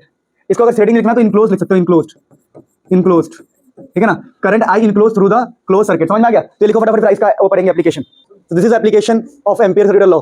हमें डेरिवेशन करना है, मतलब एप्लीकेशन है एम्पियर लॉ का, जिसमें डेरिवेशन क्या करना है? Magnetic field due to infinite current carrying wire. मतलब क्या है कि आपके पास एक इनफाइनाइट करंट कैरिंग वायर है, तो आपको किसी पॉइंट पे, मान लो इस पॉइंट पर किसी r पर, यानी बहुत ही बड़ा वायर है, इनफाइनाइट है, ठीक है? आपको इस पॉइंट आर पर निकालना है मैग्नेटिक फील्ड, क्या निकालना है, और एम्पियर सर्किट लॉ का इस्तेमाल करना है। तो कुछ भी नहीं करना होता, सबसे पहले आप एक एम्पियर सर्किट लॉ को लूप को मानेंगे, ये आपको होगा एम्पीरियर लूप। क्या होगा ये, एम्पीरियर लूप। जैसे आप एम्पीरियर लूप मान लोगे, कुछ नहीं करना आपको बताना है कि भाई यहाँ पर मुझे मैग्नेटिक फील्ड निकालना है, क्या निकालना है, मैग्नेटिक फील्ड। तो आपको कुछ नहीं करना, आप एम्पीरियर लूप मानने के बाद अप्लाई करना है, अप्लाइंग एम्पीयर सर्किटल लॉ, है ना, ampere circuital law ACL apply कर रहा हूँ। कैसे अप्लाई कर रहा हूँ, B.dl का इंटीग्रेशन ये होता है म्यू नॉट आई। क्या होता है, म्यू नॉट। अब आपको होता है dl जो है dl इंटीग्रेशन करके बन जाएगा 2πr। कितना बन जाएगा, 2πr। dl का मतलब लेंथ, लेंथ का इंटीग्रेशन हो जाएगा पूरा, ये है ना, पूरा एक सर्कल के लिए लेंथ कितना होता है 2πr, तो जाएगा म्यू नॉट आई। तो यहाँ से मैग्नेटिक फील्ड की वैल्यू कितनी आएगी बताओ, mu naught I by 2πr। Mu naught I by, मेरी बात समझ पा रहे हो, क्या ये सही है, हाँ सही है। ध्यान रखना, ये जो मैग्नेटिक फील्ड है यानी इस पॉइंट पर किसी भी r डिस्टेंस पे यहाँ भी सेम मैग्नेटिक फील्ड होगा, पूरे के पूरे किसकी वजह से बताओ, पूरे के पूरे किसकी वजह से, करंट कैरिंग वायर की वजह से, इनफाइनाइट वायर की वजह से। प्लीज नोट इट डाउन, फिर हम आगे बढ़ते हैं। सुनो, अगला एप्लीकेशन है second third, magnetic field due to solenoid, magnetic field due to toroid. ठीक है, ये दोनों ही हमारे में डेरिवेशन नहीं है, कुछ भी नहीं, खाली फॉर्मूला देखे। देखो सोलेनॉइड इसे कहते हैं, इसे हम कहते हैं सोलेनॉइड, मतलब एक वायर को हमने ऐसे रिंग की तरह बना दिया, स्प्रिंग की तरह, इसको बोलते हैं सोलेनॉइड। ठीक है, इसमें अगर करंट आई है तो इसके सेंटर पर जो मैग्नेटिक फील्ड होता है बी सेंटर, इसकी डेरिवेशन हमारे सिलेबस में नहीं है, होता है म्यू नॉट। ठीक है, म्यू नॉट एन आई, जहां पर एन का मतलब क्या होता है, स्मॉल एन का मतलब होता है टोटल जितने भी इसमें हमने घुमाया गोल टर्न्स, कितनी बार हमने घुमाया है टर्न्स, एन बाई एल। जहां इसमें म्यू का मतलब पता है कांस्टेंट, आई का मतलब करंट, स्मॉल एन का मतलब क्या होता है एन बाई एल, मतलब कितने नंबर ऑफ टर्न्स आपने दिए हैं और कितना उसका लेंथ है, इसको बोलते हैं number of turns per unit length. तो सिलेबस में नहीं है, फिर भी एक बार बता रहा हूं मैं। फिर देखो इसमें क्या, टोरॉइड, उसी सोलेनॉइड को ऐसे घुमा दो बस, उसके दोनों मुंह को पकड़ के ऐसे कर दो, जैसे लपेटा हुआ स्प्रिंग है, स्प्रिंग को पकड़ के ऐसे कर दिया तो बन जाएगा टोरॉइड। इसका भी फॉर्मूला सेम ही रहने वाला है, म्यू नॉट एन आई, जहां पर एन का मतलब सेम ही होने वाला है, स्मॉल एन का मतलब है कितने नंबर ऑफ टर्न्स और कितना इसका लेंथ है। लेंथ ऑब्वियसली 2πr होगा, पता ना आपको, सर्कल बन गया ना, ये सर्कल बनने से लेंथ कितना हो जाएगा 2πr हो जाएगा, पता ना आप लोगों को, या फिर एन बाई एल लिख लो, कोई फर्क नहीं पड़ता, वैसे भी सिलेबस में नहीं है तो कोई दिक्कत नहीं है, पॉज कर दो। So we have now next topic, force on a moving charge in a uniform magnetic field. कहने का मतलब क्या है, अगर कहीं पर मैग्नेटिक फील्ड होगा, मान लो ये क्रॉस लगाया, देखिए क्रॉस का मतलब होगा अंदर, समझा दूं मैं आपको, क्रॉस का मतलब होता है अंदर और डॉट का मतलब क्या होता है बाहर। जैसे आप फील करो, देखो ये जो पेन है अंदर की तरफ जा रहा है, मतलब मैग्नेटिक फील्ड अंदर है, पेन बाहर आ रहा है मतलब डॉट, तो मैग्नेटिक फील्ड। मैंने कहा कि मान लो यहाँ पर मैग्नेटिक फील्ड अंदर की तरफ, और किसी चार्ज को अगर इसके अंदर हम डालेंगे, किसी चार्ज पार्टिकल को किसी वेलोसिटी के साथ, तो इसको फोर्स फील होता है, क्या फील होता है, फोर्स। तो हम पढ़ रहे हैं force on a moving charge in a uniform magnetic field. देखिए उस जो फोर्स का फॉर्मूला है, वो फोर्स आता है ऐसा, force is equal to Q V V sine theta. क्या आता है, क्यू वी वी, जहां एंगल किसके किसके बीच का होगा, वेलोसिटी और मैग्नेटिक फील्ड के बीच का एंगल। जैसे मैंने कहा, मान लो अभी कुछ भी एंगल बन सकता है ना, तो अभी हम एंगल की बातें कर लेंगे थोड़ी देर में, पर अभी आप समझो कि एंगल का मतलब वेलोसिटी और मैग्नेटिक फील्ड के बीच का, जो ग्रीन ग्रीन है ना, इनके बीच का एंगल होता है। तो यहाँ पर अगर हम इसको वेक्टर फॉर्म में लिखेंगे ना, तो ये हो जाएगा क्यू, बाहर आ जाएगा क्यू, और ये बन जाता है V cross B, V cross B. बात समझ पा रहे हो। तो ये हमारा जो टॉपिक है इसका नाम है force on a moving charge in a magnetic field, in a uniform magnetic field. इसकी डेरिवेशन कुछ भी नहीं है, फटाफट इसको नोट कर लो, फिर हम आगे बढ़ते हैं। अगर कभी डायरेक्शन निकालना, डायरेक्शन, तो हम राइट हैंड का इस्तेमाल करेंगे, ये होगा आपका पाम, ठीक है, ये वेलोसिटी होता है थंब, ठीक है, और मैग्नेटिक फील्ड का डायरेक्शन क्या होता है बताइए। जैसे फॉर, और सुनो मैं कुछ डायरेक्शन के बारे में बातें कर लूँ, चैप्टर में डायरेक्शन यूज होता है। अगर हम डायरेक्शन की बात करें तो कभी भी एक वायर हो वायर, अगर एक वायर हो वायर, तो ध्यान रखना, थोड़ी सी बात बता रहा हूँ, वायर के अंदर जो आपका थंब होगा, वायर में लिख रहा हूँ मैं, वायर में जो आपका थंब होगा, थंब राइट हैंड का, वायर में जो थंब होगा वो करंट होता है। क्या होता है, वायर के अंदर थंब होता है करंट। तो जो फिंगर है राइट हैंड की फिंगर आपको मैग्नेटिक फील्ड देने वाली। जैसे मैंने कहा देखो करंट है मेरा थंब, तो जो फिंगर ऐसे घुमाऊंगा मैं, तो मैग्नेटिक फील्ड होगा हमारा फिंगर। तो मैग्नेटिक फील्ड देखो, फिंगर यहाँ, ये थंब है करंट, तो मैग्नेटिक फील्ड, फिंगर कहाँ जा रहा है अंदर, तो यहाँ पर मैग्नेटिक फील्ड अंदर होगा। ठीक है, बात समझ पाए। तो ऐसे ध्यान रखना। दूसरी बात डायरेक्शन में, अगर कोई लूप हो, डायरेक्शन की बात कर लेते हैं हम, अगर कोई लूप हो ऐसा और इसमें करंट दौड़ रहा हो, तो यहाँ पर इस बार ना करंट होगा फिंगर, उल्टा हो जाता है, करंट क्या होगा फिंगर, और जो आपका जो थंब होगा थंब, वो मैग्नेटिक फील्ड देगा। मतलब वायर और लूप का केस अलग होता है। वायर में थंब होता है करंट, लेकिन लूप के अंदर जब एक सर्कल हो, सर्कल के अंदर करंट क्या होता है फिंगर। तो ये हमारा करंट जैसे घूम रहा है, फिंगर को घुमाओ तो करंट ऐसे घूम रहा है, तो थंब मैग्नेटिक फील्ड देगा। तो मैग्नेटिक फील्ड किधर है बाहर, तो मैग्नेटिक फील्ड यहाँ पर क्रॉस है। क्या है, क्यों, क्योंकि देखो थंब ऐसे, फिंगर ऐसे घूमेगा ना, तो थंब कहाँ आ रहा है बाहर। बात समझ में आ गया, इसको फटाफट लिख लो। और जब हम यहाँ की बात कर रहे हैं, यहाँ की बात कर रहे हैं, तो यहाँ पर इस फॉर्मूले के लिए पाम होगा, ये होगा थंब, ये होगा, और मैग्नेटिक फील्ड जो है फिंगर, मैग्नेटिक फील्ड क्या होगा फिंगर। तो दोबारा बोल रहा हूँ मैं, पाम से फोर्स, वेलोसिटी थंब से, मैग्नेटिक फील्ड फिंगर से। एग्जांपल देखो, एग्जांपल करते हैं। एग्जांपल ये है कि कहीं पर क्रॉस, ये क्या है क्रॉस, और ये हमारा वेलोसिटी है, ये हमारा वेलोसिटी है। तो बताना है फोर्स कहाँ होगा, तो कुछ भी नहीं करना, थंब रखना है वेलोसिटी डायरेक्शन में, राइट हैंड का थंब रख दिया ऐसे, और फिंगर रखना है मैग्नेटिक फील्ड की तरफ। तो मैग्नेटिक फील्ड तो क्रॉस है, मैग्नेटिक फील्ड क्या है क्रॉस। तो पाम क्या देगा, पाम क्या देगा फोर्स। तो पाम ऊपर आ गया ना ऑटोमेटिक, तो फोर्स किधर लगेगा ऊपर, तो फोर्स लगेगा ऊपर। ध्यान रखना ये दोबारा, पाम से क्या मिलता है फोर्स राइट हैंड का, वेलोसिटी से थंब, मैग्नेटिक फील्ड से फिंगर। तो फिंगर मैंने अंदर किया क्योंकि मैग्नेटिक फील्ड किस तरफ है, मैग्नेटिक फील्ड अंदर है। मैंने आपको बताया ना यहाँ पर मैग्नेटिक फील्ड, क्रॉस का मतलब क्या है मैग्नेटिक फील्ड, ये मैग्नेटिक फील्ड है क्रॉस। ठीक है, फटाफट नोट कर लो, फिर आगे बढ़ते प्लीज, डायरेक्शन की बातें नोट कर लेना। अच्छा सुनो, यहाँ पे क्या है, फिंगर करंट है ना, तो थंब बाहर आ रहा है, और बाहर का मतलब क्या होता है डॉट। मैंने क्रॉस लगा दिया गलती से, तो ये डॉट होगा, मतलब हम बाहर आ रहा है, मैग्नेटिक फील्ड बाहर है। तो देखो अगला टॉपिक देखो, अगला टॉपिक ये है कि अभी हमने आपको पढ़ाया, मान लो यहाँ पर कोई मैग्नेटिक फील्ड है, ध्यान दो, मैं कहता हूँ यहाँ पर कोई मैग्नेटिक फील्ड है, सुनो, ये है मैग्नेटिक फील्ड, यहाँ पर कहीं पर मैग्नेटिक फील्ड है बी, क्रॉस है अंदर, और यहाँ एक पार्टिकल को वेलोसिटी ऐसे दी हमने, तो बताओ मैग्नेटिक फील्ड अंदर है, वेलोसिटी इस तरफ है, तो एंगल 90 बन रहा है, कितना बन रहा है, तो यहाँ पर एंगल बन रहा है 90, तो थीटा बन रहा है 90 डिग्री, ठीक है, ध्यान रखना। तो यहाँ पर होता क्या है देखो समझना, अगर मैं फोर्स की डायरेक्शन निकालूं तो फोर्स का फॉर्मूला ये होता है Q V cross V vector form में, तो ये होगा आपका पाम, ये थंब और ये होगा फिंगर, तो फिंगर क्रॉस कर दूं, थंब इस तरफ कर दूं, तो पाम ऊपर आ गया, यानी पार्टिकल पे फोर्स लगेगा ऊपर, फोर्स क्या लगेगा, तो पार्टिकल पे फोर्स ऊपर लगता है, ये सर्कल में घूम जाता है, यानी कि जब भी वेलोसिटी और मैग्नेटिक फील्ड में 90 डिग्री हो गया, velocity is perpendicular to magnetic field, velocity और मैग्नेटिक फील्ड 90 डिग्री होगा तो सर्कल पार्टिकल में घूमता है, किसमें घूमता है, ओ सॉरी पार्टिकल सर्कल में घूमता है, तो ये पार्टिकल घूम रहा है सर्कुलर मोशन में, जिसकी रेडियस होगी r, और बाहर होगा मैग्नेटिक फील्ड जो कि क्रॉस होगा, ठीक है, और अपनी स्पीड से घूम रहा होगा। अब ध्यान रखना इसकी स्पीड चेंज नहीं होती, अगर पहले स्पीड v तो स्पीड v से ही सर्कल में वो घूमता रहता है। तो एग्जाम में क्या क्वेश्चन आता है, इसका रेडियस निकालो, क्या निकालो, तो सर्कुलर पाथ में तो हम पढ़ रहे motion of charge particle in uniform magnetic field, तो यूनिफॉर्म मैग्नेटिक फील्ड में जब वेलोसिटी परपेंडिकुलर हो तो चार्ज पार्टिकल का पाथ कैसा होता है, सर्कुलर मोशन। सर्कुलर मोशन में आपको कुछ भी नहीं करना, बहुत सिंपल बता रहा हूँ, आपको रेडियस निकालना होता है, क्या निकालना होता है, रेडियस। तो रेडियस हम कैसे निकालेंगे, तो हम कहेंगे देखो अगर ये सर्कल में घूम रहा है, किसमें घूम रहा है, तो सर्कल में दो फोर्स लगता है, एक तो सेंट्रीपिटल फोर्स लगेगा और एक इसके ऊपर मैग्नेटिक फोर्स लग रहा है, तो मैग्नेटिक फोर्स होगा क्यू वी बी, और दोनों ही आपस में क्या होंगे बराबर, मैग्नेटिक फोर्स है Q into V into B, और सर्कल में घूमने का कौन सा फोर्स होगा, सेंट्रीपिटल फोर्स, तो कहेंगे दोनों फोर्स बराबर होगा, क्यों, क्योंकि इस फोर्स ने इस फोर्स को पैदा किया, मैग्नेटिक फोर्स ने सर्कल बनाया, तो दोनों को इक्वल करके यहाँ से हम रेडियस निकाल लेंगे, तो हमारा जो रेडियस आएगा, देखो वेलोसिटी से वेलोसिटी काट दो, यहाँ से M V by Q V कर दोगे तो आपका आ जाएगा रेडियस। वैसे एग्जाम में और क्वेश्चन क्या क्या आ सकता है इसके ऊपर, एक तो रेडियस आता है, दूसरा अगर वेलोसिटी निकाला तो वेलोसिटी भी निकल जाएगा, यहाँ से रन निकल पाएगा वेलोसिटी, स्पीड निकल जाएगी, वी निकल जाएगा स्पीड। अच्छा इसमें और क्या निकालने को आता है एग्जाम में, टाइम, टाइम पीरियड, तो आप इजीली टाइम पीरियड निकाल सकते हो, टाइम पीरियड को कैपिटल टी बोलो, टाइम होता है distance upon speed, 2 pi r by speed, अब स्पीड कितनी है यहाँ से निकाल लो, कितनी आ रही है, वी आ रही है r Q B by M, अरे नहीं समझे, यहाँ से वी निकालेंगे तो क्या आएगा, r into Q B by M, V कितना हो जाएगा, r के साथ क्यू बी गया, नीचे m आ गया, तो r Q B by M. तो यहाँ पर देखो मतलब समझे नहीं क्या होता है, देखो टाइम होता है डिस्टेंस अपॉन स्पीड, और सर्कल में डिस्टेंस कितना होता है 2 पाई r बाई स्पीड, तो 2 पाई r रखो, और स्पीड कितनी है बताओ यहाँ पर, स्पीड ये रहा r क्यू बी एम, तो r से r गया, तो टाइम कितना आ गया, टाइम आ गया 2 pi m by Q B. कई बार हो सकता है आप इसे फ्रीक्वेंसी पूछ ले, क्या पूछ ले, देखो रेडियस निकाल ली, स्पीड निकाल ली, टाइम पीरियड निकाल लिया, फ्रीक्वेंसी निकाल लेते, फ्रीक्वेंसी होता है 1 बाई टाइम, तो इसका उल्टा हो जाएगा Q B by 2 pi m, इसका उल्टा हो जाएगा। तो ये क्वेश्चन एग्जाम में आता है, प्लीज नोट इट डाउन, फिर आगे बढ़ते हैं कि भाई सर्कुलर पाथ में रेडियस क्या होगा, ये सब क्या होगा। तो प्यारे बच्चों लास्ट टाइम हमने ये पढ़ा था चैप्टर के अंदर कि अगर हमारे पास एक पार्टिकल है, अगर उसको 90 डिग्री से डालेंगे मैग्नेटिक फील्ड के अंदर तो वो सर्कुलर पाथ को फॉलो करेगा, और इसके लिए रेडियस, फ्रीक्वेंसी, टाइम पीरियड हमने ट्राई किया था, और इसके ऊपर क्वेश्चन आते हैं बहुत ही सिंपल सिंपल, फॉर्मूला पुट करो आंसर आ गया ना। अब काम की बात करते हैं, अगर हमने पार्टिकल को 90 डिग्री पर ना डाल के किसी और एंगल पर डाला, फॉर एग्जांपल देखो ये हमारा मैग्नेटिक फील्ड है, और हमने अपने पार्टिकल को ऐसे वेलोसिटी दिया, चार्ज पार्टिकल को किसी एंगल थीटा पे, तो बेटा पता क्या होगा, देखो इसका जो वेलोसिटी है किसी एंगल पे है, तो यहाँ पर इसकी वेलोसिटी के दो कंपोनेंट होंगे, एक होगा v cos थीटा और एक होता है v sin थीटा। अब देखो जो v sin थीटा वाला वेलोसिटी है वो मैग्नेटिक फील्ड के ऊपर परपेंडिकुलर है, दिख रहा है आपको 90 डिग्री पर, और जो v cos थीटा वाला है वो मैग्नेटिक फील्ड के साथ ही है, तो होगा क्या, एक वेलोसिटी जो है परपेंडिकुलर है, और परपेंडिकुलर वेलोसिटी हमेशा सर्कुलर मोशन कराता है, तो पार्टिकल सर्कल में घूमेगा, लेकिन एक और वेलोसिटी है जो इस तरफ है v cos थीटा, जो उसको आगे बढ़ा देगा, तो ये जो पाथ बनेगा ना, ये बनेगा हेलिकल पाथ, हेलिक्स बोलते हैं, और जो पाथ है हेलिकल पाथ। अब दोबारा हेलिकल पाथ में हमें क्या क्या बातें निकालनी होती है, मेनली 2-3 बातें। पहला क्या, पहली हमें हेलिकल पाथ के बारे में बताना चाहिए, रेडियस, इसका रेडियस कितना होगा, तो रेडियस का फॉर्मूला अगर आपको याद हो तो था mass into velocity by M V by Q B, याद है आप लोगों को, ये सर्कुलर पाथ के रेडियस का फॉर्मूला था, लेकिन पहले वेलोसिटी v था, लेकिन अब जो 90 डिग्री वाला वेलोसिटी है, जो परपेंडिकुलर वेलोसिटी है, देखो 90 डिग्री वो v sin थीटा है, तो यहाँ पर v कितना लिख देंगे, v sin थीटा, तो ये रेडियस का फॉर्मूला होता है।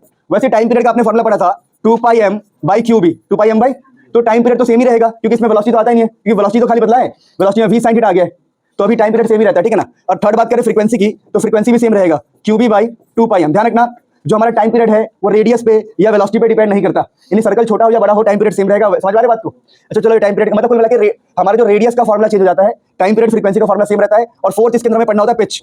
देखिए पिच का मतलब क्या होता है, ये जो दो आपको सर्कल दिख रहे होंगे ना, इनके बीच का डिस्टेंस, समझ पा रहे, horizontal distance between two loops, ऐसा मान सकते हो।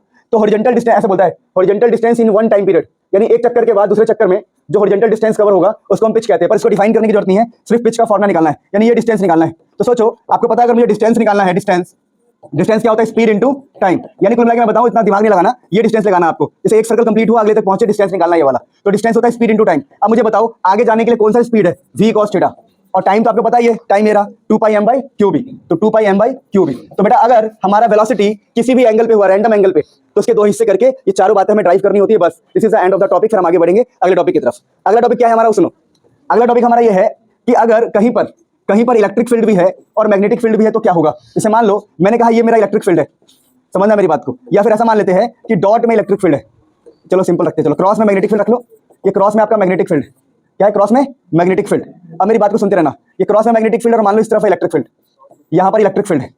अब मेरी बात समझे कि एक में एक मतलब क्रॉस मतलब मैग्नेटिक फील्ड और ऐसे लाइन जो जा रही है इलेक्ट्रिक फील्ड है, और इसमें किसी चार्ज पार्टिकल को हमने डाल दिया, तो चार्ज पार्टिकल पे क्या होगा, कैसे भी रख सकते हो, चार्ज पार्टिकल पे दो फोर्स लगेगा। पहला तो होगा इलेक्ट्रिक फील्ड वाला फोर्स और दूसरा होगा मैग्नेटिक फोर्स, आपने पढ़ा है V क्रॉस B, पढ़ा आप लोगों ने। एक तो इलेक्ट्रिक फील्ड का फोर्स होता है चार्ज इनटू इलेक्ट्रिक फील्ड, दूसरा मैग्नेटिक फोर्स होता है Q V क्रॉस B। अब ध्यान रखना ये दोनों ही फोर्सेस के ऊपर लगेंगे क्योंकि यहाँ पर इलेक्ट्रिक फील्ड भी और मैग्नेटिक फील्ड है।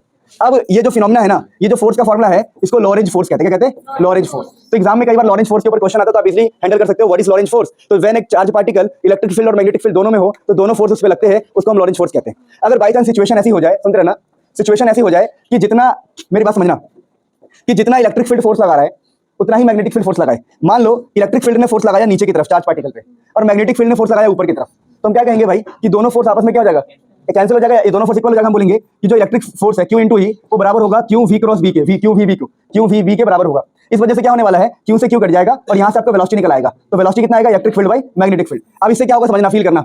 अगर कोई चार्ज पार्टिकल है और आगे पीछे लगने वाले फोर्स बराबर है तो चार्ज पार्टिकल सीधा निकल जाएगा। कैसे निकल जाएगा, मेरी बात समझे। जैसे एक हाथ मेरा को इधर खींचे 10 की फोर्स से और इधर भी खींचे 10 की फोर्स से, तो मुझे फर्क नहीं पड़ेगा, मैं अपना आराम से निकल जाऊंगा। यानी कि अगर किसी चार्ज पार्टिकल को इलेक्ट्रिक फील्ड और मैग्नेटिक फील्ड में डालते हैं, electric field and magnetic field में डालते हैं, और ध्यान रखना यहाँ पर जो इलेक्ट्रिक फील्ड और मैग्नेटिक फील्ड आपस में परपेंडिकुलर लिया है, ठीक है, समझे मेरी बात को। तो जब भी किसी चार्ज पार्टिकल को परपेंडिकुलर इलेक्ट्रिक फील्ड और मैग्नेटिक फील्ड में डालते हैं उस टाइम पर क्या होता है कि सच दैट दोनों का फोर्स अगर बराबर हो जाए तो वहां पर एक वेलोसिटी का निकल के आएगा। ये वेलोसिटी क्या है, इसको बोलते हैं velocity selector.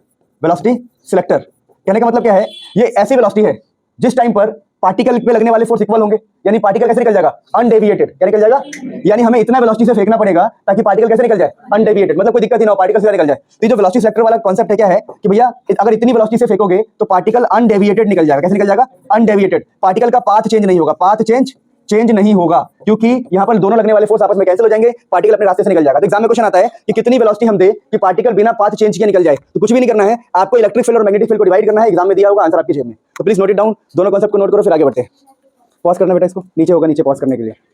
So we have a derivation, इस चैप्टर में एक नेक्स्ट डेरिवेशन इसका है कि force on a current carrying wire in a uniform magnetic field. देखिए कहने का मतलब क्या है कि कहीं पर यूनिफॉर्म मैग्नेटिक फील्ड है, मान लो हमने क्रॉस में रख दिया, कोई दिक्कत नहीं है, और इसमें कोई करंट कैरिंग वायर है, ये करंट कैरिंग वायर है, तो इसमें हमें फोर्स निकालना है। देखिए यहाँ पर तरीका क्या होता है कि देखो फोर्स का फॉर्मूला तो हमें यही पता अभी तक मैग्नेटिक फील्ड में, क्यों वी वी, ये तो पता आप लोगों को, क्यों मतलब अगर समझ पा रहे बात को, अगर ये करंट है इसका, ठीक है, तो ये फोर्स का फॉर्मूला होता है charge into velocity into magnetic field. अब पंगा क्या है, पंगा ये कि करंट का मतलब ही क्या होता है, करंट का मतलब ही होता है कि भैया अंदर चार्ज पार्टिकल मूव कर रहे होंगे, यानी बेसिकली हमें ये निकालना पड़ेगा कि अंदर कितने चार्ज है और किस वेलोसिटी से मूव कर रहे हैं। तो वेलोसिटी ड्रिफ्ट होता है, क्या होता है ना, और मैग्नेटिक फील्ड तो बी है ही, यानी मुझे ड्रिफ्ट वेलोसिटी से पता लग गया कि चार्ज मूव कर रहे होंगे अंदर। इलेक्ट्रॉन जो है ना वो ड्रिफ्ट वेलोसिटी से मूव करते हैं, तो वेलोसिटी का तो पता है, चार्ज नहीं पता कि कितने सारे चार्ज है। तो इसके लिए हम तरीका क्या निकालते हैं, हम बोलते हैं देखो एक स्मॉल एन मान लेते हैं।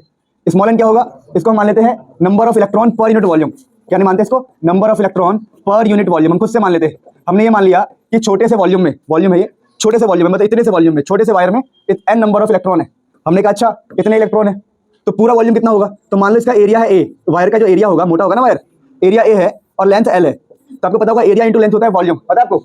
तो पूरे एक यूनिट वॉल्यूम में, छोटे से वॉल्यूम में अगर एन है तो पूरा वॉल्यूम कितना होगा, पूरा वॉल्यूम टोटल वॉल्यूम में कितना होगा, total volume in total volume number of electron कितने होंगे, नंबर ऑफ इलेक्ट्रॉन।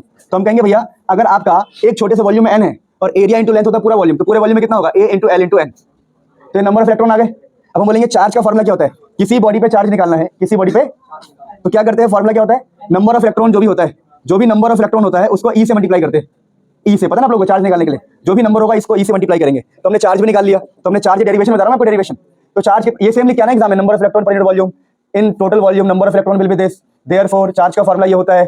अब हम बोलेंगे चार्ज का हमने निकाल लिया, A into length into N into E, यहाँ पर ड्रिफ्ट वेलोसिटी है, यहाँ पर मैग्नेटिक फील्ड है। अब मैं बता दूं जिस बच्चे ने करंट इलेक्ट्रिसिटी नहीं पढ़ा है, एक फॉर्मूला होता है करंट का, करंट का फॉर्मूला होता है पता है क्या, V drift velocity into number of electron into area, ये करंट का फॉर्मूला होता है, ठीक है ना। तो हम बोलेंगे, हम क्या बोलेंगे, वी नो, हम जानते हैं कि करंट बेसिकली क्या होता है, drift velocity into number of electron into area. तो देखो यहाँ पर ड्रिफ्ट वेलोसिटी, यहाँ number of electron N into E into A, दिख रहा है आप लोगों को, तो ये करंट बन जाएगा। तो देयरफॉर जो हमारा फॉर्मूला है फोर्स का वो क्या बन जाएगा, बी बचेगा, और एल बचेगा, बाकी तो आई बन गया, तो बिल क्या हो गया, ये बिल। तो यही होता है फोर्स का फॉर्मूला। अगर इसको वेक्टर फॉर्म में लिखना चाहोगे आप, तो वेक्टर फॉर्म में इसको ऐसे लिखा जाता है, आई की जगह आई, एल क्रॉस बी, क्या लिखते हैं, एल क्रॉस बी। तो ये हमारा फोर्स किसके ऊपर है, जब ये current carrying wire magnetic field में होगा तो ये डेरिवेशन में करके आना है। और एग्जाम में जाओ तो बता सकते हो कि क्यू का मतलब चार्ज होता है, वी का मतलब रिफ्लेक्स होता है, बी का मतलब मैग्नेटिक फील्ड, मतलब आई का मतलब करंट होता है। ये सब आप बगल में लिख देना कि here I is current, B is magnetic field, D is लिखते रहना, ठीक है। This is the end of the derivation. आगे बढ़ते हैं।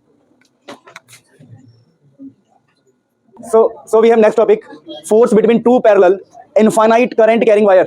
कहने का मतलब क्या है, अपने पास ध्यान दे, अपने पास दो वायर होगा, एक इधर होगा, मान लो करंट इस तरफ है, दूसरा करंट भी इस तरफ है, फॉर एग्जांपल अपोजिट डायरेक्शन में भी हो सकता है। अब ये है, अब आप जानते हो कि इनके बीच में फोर्स होगा, नहीं जानते फिर भी जान जाओगे, ये डेरिवेशन करने को आता है एग्जाम में पक्का, मतलब ये पक्का वाला टॉपिक है, इंपॉर्टेंट, मोस्ट इंपॉर्टेंट है। कैसे करते, ध्यान दो इधर। हम ये कहते हैं भाई साहब बात ऐसी है, इसको मान लो वायर 1, इसको मान लो वायर 2, और मैं जानता हूं कि जो वायर है वायर 1, इसके अंदर है करंट मान लो I1, इसमें करंट है I2। तो मैं जानता हूं कि अगर इसके अंदर करंट है तो ये अपने आसपास मैग्नेटिक फील्ड पैदा करेगा। करंट कैरिंग वायर के आसपास क्या होता है, मैग्नेटिक फील्ड। तो मैंने क्या किया, इसका मैग्नेटिक फील्ड निकाल लिया इस डी डिस्टेंस पे। तो एक करंट कैरिंग वायर के लिए, एक इनफाइनाइट वायर के लिए मैग्नेटिक फील्ड का फॉर्मूला आप जानते हो।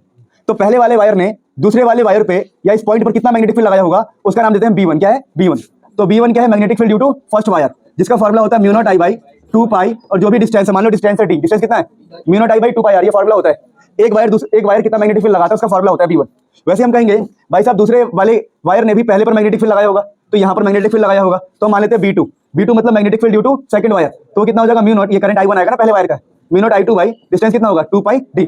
तो पहले वायर इतना मैग्नेटिक फील्ड लगा रहा है, दूसरा वायर इतना लगा रहा है, तो हम कहेंगे भाई साहब बात ऐसी है ना, हम जानते हैं, हम क्या जानते हैं कि हम निकालते हैं force on first wire due to second. यहाँ पर सेकंड है लगाने वाला ड्यू, तो हम पढ़ रहे हैं फोर्स ऑन पहला वायर कि पहले वायर पर फोर्स निकालेंगे हम दूसरे की वजह से। तो क्या होगा बताओ, अगर लगाने वाला बंदा कौन है, सेकंड, तो मैग्नेटिक फील्ड सेकंड का लेंगे। देखो फोर्स का जो फॉर्मूला होता है ना, वो होता है BIL, जहां मैग्नेटिक फील्ड बाहर का होता है, करंट खुद का होता है, करंट किसका होता है, खुद का, और लेंथ भी किसका होता है, खुद का। जब भी किसी वायर पे फोर्स निकालना हो तो मैग्नेटिक फील्ड बाहर का लेंगे। देखो समझो ना, हाथ पर तो मेरे, तोड़ने वाला कोई और, बहुत ऑब्वियस सेंस है ना। तो वही वाली बात है कि करंट और लेंथ, क्या तुम छोटी छोटी बातों में हंसते रहते हो, याद रहेगा ऐसे तुम्हें, ठीक है। तो अगर फोर्स हम पहले पे निकाल रहे हैं, किस पे लगा रहे हैं, ऑन, फोर्स ऑन फर्स्ट, तो मैग्नेटिक फील्ड किस पे निकालना है हमें, सॉरी फोर्स ऑन फर्स्ट निकालना है, तो मैग्नेटिक फील्ड किसका लेंगे, लगाने वाला बंदा सेकंड है, तो मैग्नेटिक फील्ड सेकंड का, करंट फर्स्ट का, और लेंथ भी फर्स्ट का। तो बस ये आ गया आपका डेरिवेशन का पहला हिस्सा डन। अब आप बोलोगे भैया force on 1 due to 2, magnetic field second क्या होगा बताओ, mu naught I2 by 2 pi D। यहाँ पर I1 की जगह I1, लेंथ की जगह लेंथ। आप चाहो तो अचानक क्या करके दिखाना एग्जाम में, आप इस लेंथ को नीचे डिवाइड कर देना L1, ठीक है, तो बन जाएगा mu naught I1 I2 by 2 pi D। तो यही हमें ड्राइव करना होता है, इसको बोलते हैं फोर्स को लेंथ से डिवाइड किया, इसको बोलते हैं फोर्स पर यूनिट लेंथ। तो एग्जाम में डेरिवेशन आती है 3 मार्क्स की, पक्की है। अभी जब पेपर हुआ था KPS का तो उसमें भी था शायद ये वाला, ठीक है, आ गया ऐसा वाला होगा ही, मेरे को ध्यान नहीं है। तो ये फोर्स ऑन 1 ड्यू टू 2, ये क्या है, कुछ भी नहीं करना होता यार, बहुत ईजी है। फिर हम सिमिलरली लिख सकते हैं, इसको बोलते हैं force per unit length. Similarly हम कह देंगे देयर फोर्स सिमिलरली अगर मैं निकालू फोर्स ऑन 2 ड्यू टू 1, इस बार लगाने वाला बंदा कौन है, 1, ये है ड्यू, ये है लगाने वाला बंदा, तो मैग्नेटिक फील्ड 1 का आएगा, पर करंट सेकंड का, और लेंथ भी सेकंड का। फिर आप जानते हो, फटाफट लिख दो कि B1 कितना हो जाएगा, mu naught I1 by 2 pi D, जो भी डिस्टेंस है, I2 की जगह I2, और इस लेंथ को डिवाइड कर देना, फिर ये भी कहलाएगा फोर्स पर यूनिट लेंथ। तो ये देखो दोनों फोर्स एकदम इक्वल आए, पता है आप लोगों को। तो ध्यान रखना, जब भी दो वायर को रखोगे आप, तो उन दोनों वायर के बीच का फोर्स का फॉर्मूला कुछ नहीं होता, mu naught current of first, current of second, 2 pi D, जो भी डिस्टेंस है। ये डेरिवेशन बड़ा इंपॉर्टेंट है, नोट कर लो, फिर आगे बढ़ते हैं। बेटा पॉज करना, बेटा एग्जाम के लिए सुन लो, ये डेरिवेशन बहुत ज्यादा इंपॉर्टेंट है। Torque on a coil in a magnet uniform, या फिर एक मैग्नेटिक फील्ड के अंदर। देखो सुनो, मेरी बात सुनो, मान लो ये हमारा मैग्नेट है, यहाँ नॉर्थ पोल है, यहाँ मैग्नेट का है साउथ पोल, सुनते रहना बस। तो नॉर्मली बना सकते हैं, ऐसा कोई जरूरी नहीं है कि बहुत एकदम गजब ही बनना चाहिए। नॉर्थ पोल और साउथ पोल लिया, और यहाँ पर एक वो रख दिया हमने, ऐसे कॉइल रख दिया, कॉइल, इस कॉइल को कनेक्शन कर दिया यहाँ से, ताकि घूम सके, इसलिए ऐसे कुछ लगा दिया कि घूम सके। सुनो मेरी बात को, मतलब कुल मिला के ऐसा कनेक्शन किया हमने। ये कॉइल पता है कॉइल क्या है, वायर का एक रेक्टेंगल है, मान लो क्या ये वायर का, जिसमें वायर को लपेट रखा हमने, बहुत सारे वायर को ऐसे लपेट रखा है, तो वायर का एक रेक्टेंगल है, ध्यान दो, चुपचाप सुनते रहो। अब इसमें कनेक्शन ऐसे कर दो, कहीं से वायरिंग करके कनेक्शन ऐसे कर दो, ठीक है, कनेक्शन ऐसे कर दो वायरिंग करके कि भाई इसके अंदर से ना करंट, इसमें करंट जा सकता है, क्या जा सकता है, करंट। हमने वायरिंग कर दी, इसमें करंट घूम सकता है, ध्यान दो ध्यान। अब होगा क्या, अगर करंट इसके अंदर घूमेगा, वैसे कनेक्शन एक्यूरेट तो बता नहीं सकते, यहाँ से ऐसा हो जाता है कि नीचे जाके वापस लौट आता है, ठीक है, तो इतना एक्यूरेट तो नहीं है, पर ठीक है, ये ऐसे होता है रियल में, यू जाता है, इसमें जाता है करंट, फिर वापस आके पूरा सर्कल कंप्लीट हो जाता है। मतलब ऐसे है कि करंट स्टार्ट हुआ, गया, यू गया, वापस आ गया। अब बात ये है कि देखो अभी तुमने पढ़ा है, इनके बीच में डिस्टेंस ये घूम सकता है, यहाँ से घूम सकता है, ये एंगुलर स्पीड W से, ठीक है, या फिर जो भी है, मतलब ये इसके अबाउट घूम सकता है। मेरी बात सुनते रहो बस।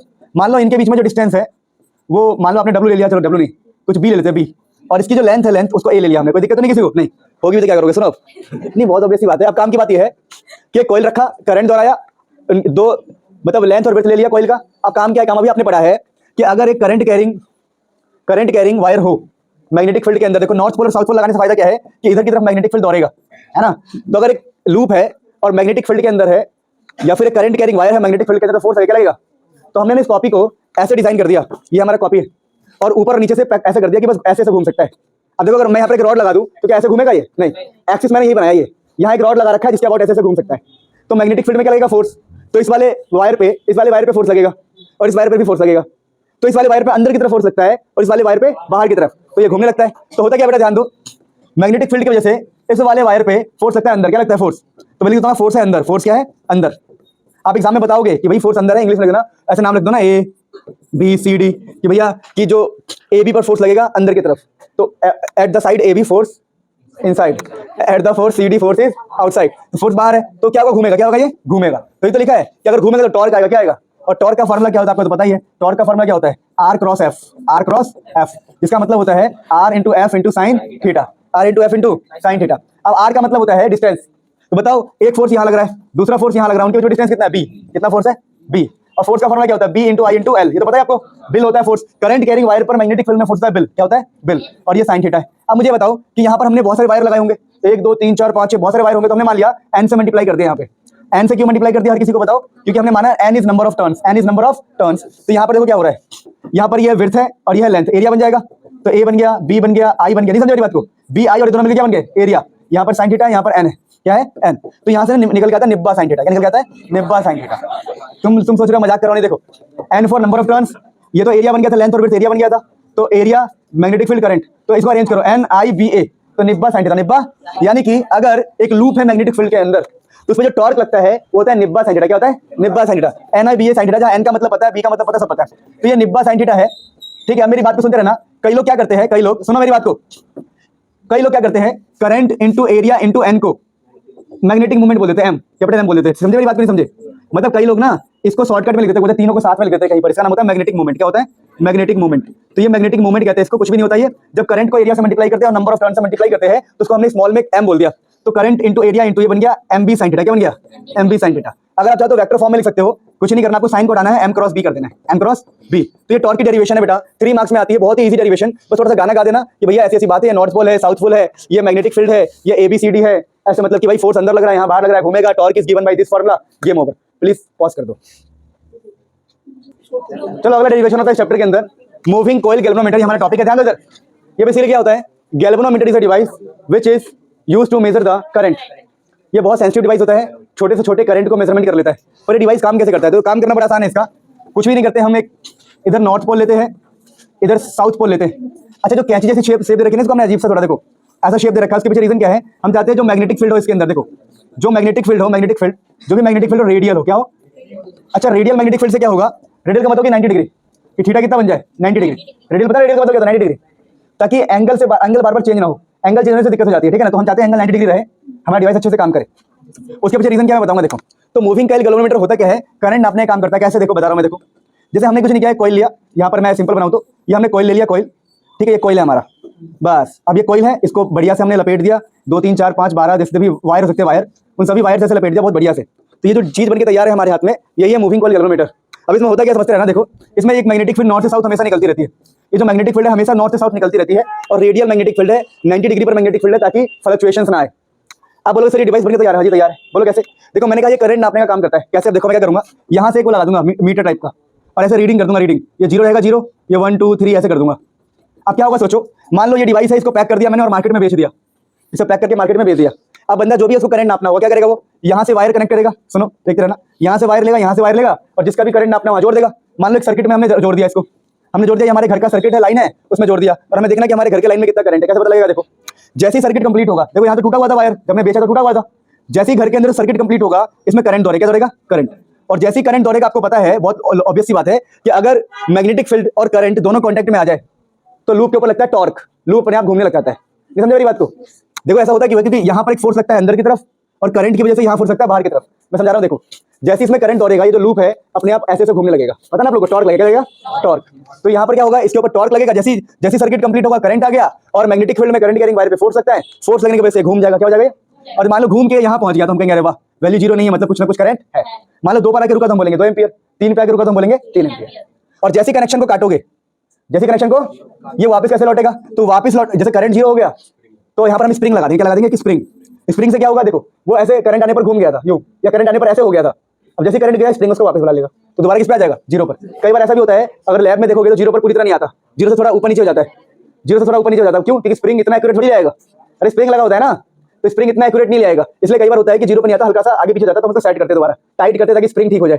तो कुल मिला के बात क्या है, यही है मूविंग कॉइल गैल्वेनोमीटर। बहुत सिंपल सा डिवाइस, क्वेश्चन एग्जाम में आता है रेडियल मैग्नेटिक फील्ड क्यों चाहिए, ताकि एंगल चेंज ना हो बार बार, एंगल चेंज होगा तो रीडिंग अच्छी नहीं आएगी, ठीक है। तो मेरी बात सुनो, एंगल का डिपेंडेंस खत्म करना चाहते हैं हम, एंगल को फिक्स करके हम एंगल पे कोई डिपेंडेंस चाहते ही नहीं, एंगल पे डिपेंड करेगा ही नहीं अब। तो मेरी बात समझ में आया, तो बात करते हैं यही है मूविंग कॉइल गैल्वेनोमीटर। क्या करेंगे हम, बोलेंगे भैया जो टॉर्क लगता है इसके ऊपर वो होता है NIBA sin थीटा। कितना टॉर्क होता है, NIBA sin थीटा। और हम बोलेंगे देखो एंगल तो हमने फिक्स कर दिया 90, तो टॉर्क का फॉर्मूला आ गया NIBA। अब एक बात ध्यान रखना प्यारे बच्चों, बड़े ध्यान, बहुत सिंपल सी बात है। अब जो ऐसा अगर घुमा है तो उसको लेके कौन आ रहा है, स्प्रिंग। तो हम कहेंगे जितना करंट फोर्स लगाएगा टॉर्क वाला उतना स्प्रिंग भी लगाएगा ना। हम बोलेंगे भैया अब देखो जब वो लौटेगा इक्विलिब्रियम में, इक्विलिब्रियम का मतलब क्या है, जब वो लौटना चाहेगा तो इस टॉर्क को कौन बैलेंस करता है, हम बोलते हैं टॉर्क की जगह पर आता है के थीटा। के थीटा क्या है, ये क्या होता है, स्प्रिंग कांस्टेंट, स्प्रिंग फैक्टर जानते हो ना आप लोग, ये कि स्प्रिंग फैक्टर है ये। तो स्प्रिंग फैक्टर इनटू थीटा मतलब कितना एंगल से वो डेविएट हुआ, यहाँ पर कितना एंगल घुमा वो, इज इक्वल टू NIBA। अब यहाँ से अगर हम थीटा और आई को डिवाइड कर दे तो बन जाएगा NBA बाई के। दिख रहा है आपको, थीटा के नीचे आई ले आया और NBA के नीचे के ले गया, क्रॉस मल्टीप्लाई। तो ध्यान रखना, इसको बोलते हैं हम करंट सेंसिटिविटी। क्या बोलते हैं इसको, तो एग्जाम में आपसे करंट सेंसिटिविटी ही निकलवाते हैं। क्या निकलवाते हैं, करंट सेंसिटिविटी। कहते हैं मूविंग कॉइल गैल्वेनोमीटर क्या करता है, करंट नापता है, और आपसे बोलेंगे drive the formula for current sensitivity. या एक और काम कर सकते हो आप, सुनो, आप बोल सकते हो कि भैया देखो थीटा और करंट क्या होता है, V/R, पता ना आपको, V is equal to IR होता है, और करंट क्या होता है, वोल्टेज अपॉन रेजिस्टेंस। तो करंट की जगह पर लिख सकते हो वोल्टेज अपॉन रेजिस्टेंस, तो ये हो जाएगा NBA बाई के। अब देखो ये जो चीज है ना, ये रेजिस्टेंस है, रेजिस्टेंस ये यहाँ से हटके यहाँ पहुंच जाएगा अपने आप, पता है आप लोगों को, तो ये रेजिस्टेंस यहाँ पहुंच जाएगा। तो अब बताओ अब एंगल के नीचे क्या आ गया, वोल्टेज, तो इसको बोलेंगे वोल्टेज सेंसिटिविटी। कुछ नहीं करना यार, करंट की जगह पर वोल्टेज ला दिया, अभी कहलाएगा वोल्टेज सेंसिटिविटी, वोल्टेज सेंसिटिविटी। अब एग्जाम समझ में आ गया ना, अगर एग्जाम में क्वेश्चन आए कि भैया हम करंट सेंसिटिविटी कैसे बढ़ा सकते हैं, नंबर ऑफ टर्न्स को बढ़ा दो, मैग्नेटिक फील्ड को बढ़ा दो, एरिया को बढ़ा दो, और के को घटा दो, समझ में आ गया ना, वैसे इजीली क्वेश्चन कर सकते हो। तो दिस इज द डेरिवेशन जो एग्जाम में आता है, बहुत ही सिंपल सेटअप बताया मैंने आपको, please note it down, moving coil galvanometer. फिर अगले डेरिवेशन पे पढ़ेंगे, अगले टॉपिक पे पढ़ेंगे। 2 टॉपिक के बाद क्या बात है, क्वेश्चन करेंगे अच्छे से। Conversion of what, conversion of what,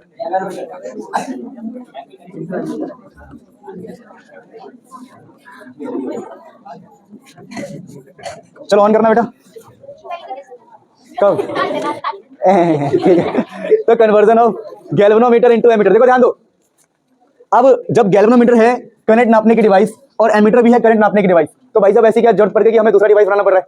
तो रीजन क्या है, गैल्वेनोमीटर बहुत सेंसिटिव होता है। गैल्वेनोमीटर में क्या दिक्कत है कि गैल्वेनोमीटर जो है ना छोटे से करंट को लेके डिफ्लेक्शन शो करता है, तो बहुत बड़े करंट को हम नाप नहीं सकते गैल्वेनोमीटर से, क्योंकि उसमें स्प्रिंग लगा हुआ है, आपने बहुत करंट दिया घूमते ही टूट जाएगा गैल्वेनोमीटर। तो हम चाहते हैं भाई कि ऐसा डिवाइस हो जो टूटे ना, बड़े करंट को भी झेल ले, तो उसके लिए हम एमीटर बनाते हैं। कैसे बनाते हैं, देखो, तो ये है हमारा गैल्वेनोमीटर, इस जी को बोलते हैं गैल्वेनोमीटर। क्या बोलते हैं बेटा, और यहाँ से हमारे घर से करंट आ रहा होगा या कहीं से करंट आ रहा होगा। अब मेरी बात सुनो, अब गैल्वेनोमीटर में अगर बहुत सारा करंट गया तो टूट जाएगा ये, तो हम इसको डिवाइड कर देते हैं इसके पैरेलल में, ठीक है, इसके पैरेलल में एक रेजिस्टेंस लगाते हैं। क्या लगाते हैं हम, रेजिस्टेंस। इस रेजिस्टेंस का नाम होता है एस। क्या होता है, एस। इसको हम शंट रेजिस्टेंस भी कहते हैं, कहते हैं शंट रेजिस्टेंस। बताओ ये हाई होता है कि लो होता है, हाई। हाई क्या होता है कि लो होता है, जल्दी बताओ, लो, ये लो होता है, लो रेजिस्टेंस। रेजिस्टेंस का नाम है हमारा एस, इसको बोलते हैं शंट। क्या बोलते हैं, शंट। तो ध्यान रखना, पहले जो करंट था पूरा जा रहा था गैल्वेनोमीटर में, लेकिन अब हमने डिवाइड कर दिया एक और ब्रांच लगा के, एक रेजिस्टेंस चीज लगा के, ठीक है। तो अब इसमें करंट कम जाएगा, तो जो गैल्वेनोमीटर है अब वो ऐसा डिवाइस बन गया है जो अब खराब नहीं होगा। तो अब इसको बोल देंगे हम, क्या बोल देंगे, एमीटर। दोनों का एक ही काम है, बस फर्क इतना है कि गैल्वेनोमीटर में सिर्फ जी होता है और एमीटर के अंदर एक और रेजिस्टेंस लगा देते हैं ताकि करंट डिवाइड हो जाए। मेरी बात सुनो, अब हम बोलते हैं कि मान लो इसके अंदर करंट गया IG, इसमें बचा हुआ करंट जाएगा, कौन सा जाएगा, I माइनस IG। तो इसके अंदर करंट होता है I माइनस IG। मेरी बात समझे नहीं समझे।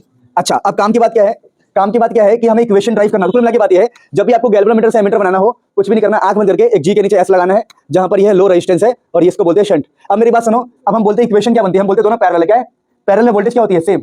तो इसके अंदर कितना वोल्टेज होगा, तो करंट इंटू रेजिस्टेंस को वोल्टेज कहते हैं। तो IG इंटू जी, यानी करंट ऑफ गैल्वेनोमीटर इंटू में रेजिस्टेंस होगा, जो गैल्वेनोमीटर का रेजिस्टेंस है, ये रेजिस्टेंस है इंटू वोल्ट, क्या है, करंट इंटू रेजिस्टेंस इक्वल होगा नीचे वाले के, तो S into I minus IG, I minus IG, जहां G का मतलब है रेजिस्टेंस ऑफ गैल्वेनोमीटर, S का मतलब है रेजिस्टेंस ऑफ शंट, IG का मतलब है करंट इन गैल्वेनोमीटर। समझ में आ गया, I का मतलब है जो भी आपको मिल रहा है करंट कहीं से मिल रहा है। अब यहाँ से एग्जाम में निकालने क्या आता है, शंट की वैल्यू, कि हम कितना हम शंट रेजिस्टेंस लगाए कि हमारा जो गैल्वेनोमीटर है वो मीटर बन जाए। तो IG into capital G by I minus IG, I minus I G, तो ये बन गया आपका शंट रेजिस्टेंस। क्या बन गया बेटा? ये shunt resistance. Please note it down, फिर हम आगे बढ़ेंगे। तो ये हमारा कन्वर्जन बहुत ही इंपॉर्टेंट है, एग्जाम में आता है, ठीक है ना? ये ऐसे क्वेश्चन पक्का आते हैं एग्जाम में।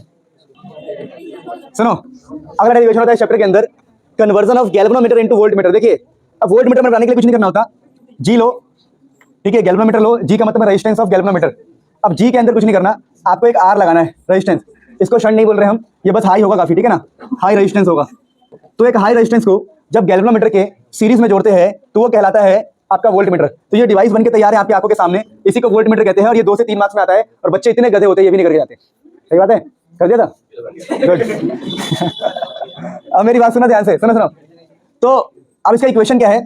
मान लो आपने जो वोल्टेज लगाया है, तो टोटल वोल्टेज है वी, वी क्या टोटल वोल्टेज, नेट वोल्टेज है वी, वी आपका टोटल वोल्टेज। तो हम कहेंगे भैया देखो, जो हमारा नेट वोल्टेज है, जो भी हमने वी बोला है, वो वी कौन कौन खा रहा होगा? एक तो गैल्वेनोमीटर खा रहा होगा, तो मान लो इसमें करंट है आई जी, तो इसमें भी करंट कितना होगा? आई जी। और करंट तो सीरीज में सेम होता है ना, तो हम कहेंगे जो भी नेट वोल्टेज हम देंगे वो इसके वोल्टेज प्लस इसके वोल्टेज क्या होगा? एडिशन के बराबर। नहीं समझे? मैंने तुम 10 वोल्ट दिया, 2 इसने खाया, 8 इसने खाया। मान लो आपने 15 वोल्ट दिया, तो 10 इसने खाया, 5, तो इसका वोल्टेज कितना होगा? इसका वोल्टेज होगा करंट इंटू रेजिस्टेंस, तो जी into I ji, ji into I ji.